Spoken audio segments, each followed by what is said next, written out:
மனிதன் தன்னோட வாழ்க்கையில தெரிந்து கொள்ள வேண்டிய உளவியல் ரகசியங்கள் ரொம்ப இருக்கு. ஆனா அதுல முக்கியமான 100 ரகசியங்களை பத்தி மட்டும் நான் இந்த வீடியோல ஷேர் பண்றேன். ஸோ 100 ரகசியங்களை பற்றி இந்த வீடியோவில் நான் சொல்ல முடியாது. ஸோ பார்ட்டாக நான் இந்த வீடியோலேருந்து ரிலீஸ் பண்ணுறேன். முதல் 10 ரகசியங்களை நான் இந்த வீடியோவில் ஷேர் பண்ணுறேன். இந்த ரகசியங்கள் எப்படி இருக்குது அப்படிங்கிறத நீங்கள் கமெண்டில் எனக்கு வந்து லீவ் பண்ணுங்கள். ஸோ முதலாவது நான் என்னன்னு பார்த்தீங்கன்னா, ஒரே விஷயத்தை தொடர்ந்து பண்ணோம்னா அது பழக்கமாகவும் சொல்லுவாங்க. அது எத்தனை நாள் பண்ணால் நம்மளுக்கு பழக்கமாகும்னா 66 நாள். அதாவது ஃபார் எக்ஸாம்பிளுக்கு நீங்கள் வந்து ஒரு ஜிம்மில் போய் உடம்பை ஏற்றலாம்னு சொல்லி விளையாட போகிறீங்க. ஸோ அந்த விஷயத்தை 66 நாள் தொடர்ந்து பண்ணிங்கன்னா அந்த விஷயம் உங்களுக்கு பழக்கமாயிரும். ஸோ தொடர்ந்து ஒரு விஷயத்த 66 நாள் பண்ணிங்கன்னா அந்த விஷயம் பழக்கமாக மாறிடும். இது நல்ல விஷயமாகவும் இருக்கலாம், கெட்ட விஷயமாகவும் இருக்கலாம். ஸோ நம்ம வந்து நல்ல விஷயத்த மட்டும் தொடர்ந்து பண்ணுவோம், அதை நம்ம பழக்கமாக மாற்றுவோம். ரெண்டாவது பாயிண்ட் என்ன பார்த்தீங்கன்னா, நம்ம குடும்பத்தில் நம்மளுக்கு பிரியமானவங்க யாராச்சும் வெளிநாட்டுக்கோ இல்லை வெளி மாநிலத்துக்கோ வேலைக்கு போயிட்டு திரும்பி நம்ம வீட்டுக்கு சர்ப்ரைஸாக வந்து நின்றுனாங்கன்னா அந்த ஆப்போசிட்டில் இருக்கிறவங்களோட கண்ணு வந்து 45% துரும்பி விரியும் அப்படின்னு சொல்கிறாங்க. அந்த ஒரு ஷாக்கிங் அந்த கண்ணுக்கு போயிட்டு வரும்னு சொல்கிறாங்க.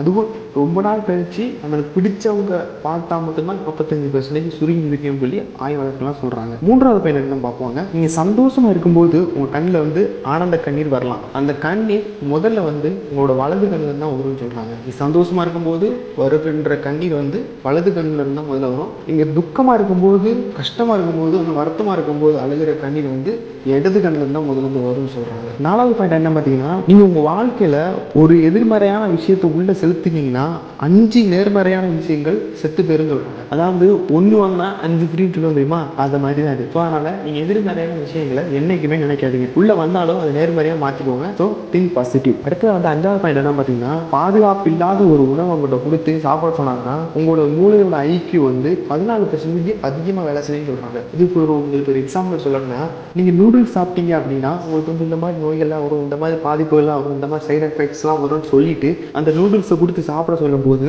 உங்களுடைய மூளையோட ஐக்கியூ வந்து 14% அதிகமாக வேலை வைக்கும் அப்படின்னு சொல்கிறாங்க. 6வது பாயிண்ட் என்னன்னு கேட்டிங்கன்னா, முக்கியமான பாயிண்ட். இந்த பாயிண்ட்டை நல்லா கவனிங்க. இந்த பாயிண்ட் உங்களுக்கு கண்டிப்பாக வாழ்க்கையில் உதவலாம். ஏன் அப்படின்னா, 6வது பாயிண்ட் வந்து நீங்கள் வந்து ஒரு பர்ஸு வச்சு யூஸ் பண்ணுறீங்க, இல்லாட்டினா லேடிஸ் வந்து ஹேண்ட்பேக்கை யூஸ் பண்ணுறீங்கன்னா உள்ளே வந்து ஒரு சின்ன ஒரு குட்டி உங்களுடைய பேபி ஃபோட்டோ வைங்க. உங்களோட பேபி ஃபோட்டோ வச்சிங்கன்னா உங்களோட பை தொலைஞ்சிருச்சுனாலுமே, உங்களுடைய பர்ஸு தொலைஞ்சிருச்சுனாலுமே அந்த பேபி ஃபோட்டோவை பார்த்துட்டு திருப்பி கொடுக்கறதுக்கு மனசு வந்து முக்கால்வாசி மக்களுக்கு மனசு இருக்கலாம் அப்படின்னு சொல்லி உளவியல் ரகசியம் சொல்லுது. ஸோ இன்றைக்கே நீங்கள் வந்து உங்கள் பர்ஸில் ஒரு பேபியோட ஃபோட்டோ வைங்க. உங்கள் ஃபோட்டோ வைக்காதீங்க, உங்களுடைய ஒய்ஃப் ஃபோட்டோ வைக்காதீங்க, முக்கியமாக உங்கள் பேபி ஃபோட்டோ வைங்க. அடுத்து 7வது பாயிண்ட் என்ன பார்த்தீங்கன்னா, 80% மக்கள் வந்து பார்த்தீங்கன்னா தனக்கு வந்து ஒரு எதிர்மறையான விஷயம் நடக்கும்போது அது இன்னொருத்தங்க மேலே வந்து குற்றம் சாட்டுறவங்களா தான் இருக்காங்க அப்படின்னு சொல்கிறாங்க. ஏதாச்சும் ஒரு கெட்ட விஷயம் நடந்துருச்சு, நம்ம ஆஃபீஸில் வேலை பார்க்கும்போது நமக்கு தெரியாமல் ஒரு கெட்ட விஷயம் நடந்துருச்சு, தெரியாமல் நடந்துச்சு அப்படின்னா அது நான் பண்ணல, அவங்க சொல்லி நான் பண்ணேன் அப்படின்னு சொல்லி இன்னொருத்தங்க மேலே குற்றம் சுமத்துற இது வந்து 80% மக்கள் இருக்கிறாங்க அப்படின்னு சொல்லி ஆய்வாளர்கள்லாம் சொல்கிறாங்க. எப்படி எதிர்மறையான விஷயங்கள் நான் பண்ணலன்னு சொல்கிறாங்களோ அதே மாதிரி தான் நேர்மறையான விஷயங்கள் நடக்கும்போது நான் தான் பண்ணேன்னு சொல்கிறதுக்கும் நிறைய பேர் காத்திருக்காங்க அப்படின்னு உளவியல் ரகசியம் சொல்லுது. 8வது பாயிண்ட் என்ன பார்த்தீங்கன்னா, நம்ம வீடுகள்லாம் சின்ன குழந்தைகள்லாம் ரொம்ப நேரம் அழுதுகிட்டே இருந்தாங்க அப்படின்னாங்கன்னா நம்ம சின்னதாக ஒரு இங்கேருந்து கொஞ்சம் 2 தெரு தள்ளி இல்லை 3 தெரு தள்ளி வந்து வண்டியில் கூட்டு போயிட்டு திரும்பி வருவோம். அப்படி கூட்டு போயிட்டு இருந்தாங்கன்னா அந்த சின்ன பிள்ளைகள்லாம் அழாது. எதுக்காண்டி பார்த்தீங்கன்னா அது ஒரு சைக்காலஜி டிப்ஸ் தான். நம்ம பயணம் செய்யும்போது நம்மளோட மூளை வந்து கொஞ்சம் வந்து ஒரு ரெஃப்ரெஷ்மெண்ட் ஆகுது. ஸோ அதனால் அந்த குழந்தைங்களுக்கு வந்து அதுகள் நிறுத்தப்படுது. முக்கியமாக வந்து உங்கள் வீடுகளில் யாராச்சும் ஹார்ட் பேஷண்ட் இருந்தாங்கன்னா அவங்களெல்லாம் இந்த மாதிரி அடிக்கடி நம்ம வெளியே கூட்டு போயிட்டு வந்தோம்னா ஹார்ட் அட்டாக்ல வந்து கொஞ்சம் வந்து விடுதலை ஆகலாம் அப்படின்ட்டு நம்ம உளவியல் ரகசியம் சொல்லுது. அடுத்து 9வது ஒரு பாயிண்ட் என்ன பார்த்தீங்கன்னா, இப்போ நான் வந்து ஒரு 10 பொருட்களோட பேர் வந்து தொடர்ந்து சொல்கிறேன். தொடர்ந்து சொல்லும்போது வந்து 10 பொருள் உங்கள் மைண்டில் வந்து செட் ஆகி நின்றாது. ஆனால் சொல்கிறதும் கடைசி சொல்கிறதும் கண்டிப்பாக எல்லாரோட மைண்ட்லையும் கண்டிப்பாக இருக்கும்னு சொல்லி உளவியல் ரகசியம் சொல்லுது. நடுத்தரத்தில் சொல்கிற பொருட்களை விட முதல்ல சொல்கிற பொருளையும் கடைசி சொல்கிற பொருளையும் நம்ம மைண்டில் ஈஸியாக நம்ம புரிஞ்சுக்குவோம்,